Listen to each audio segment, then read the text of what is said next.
আসসালামু আলাইকুম। আপনারা জেনে থাকেন অনেকে আপনাদের আত্মীয়স্বজন মেডিকেলে আনফিট হয়। তারপরে বলতেছে যে ও সৌদি আরব যেতে পারবে না। এটার মেইন সমস্যা হচ্ছে যে আপনারা যদি একবার মেডিকেলে আনফিট হয়ে যান তাহলে আপনারা কি করবেন?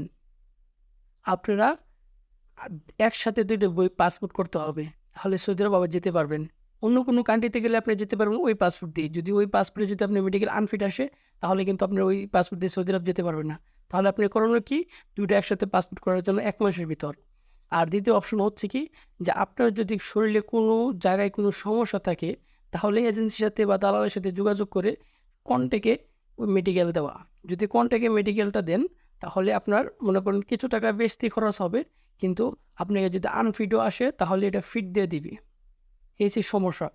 তো আপনারা এইসব পাসপোর্ট দেওয়ার আগে আপনি দালালের সাথে কনট্যাক্ট করে তারপরে মেডিকেলে যাবেন।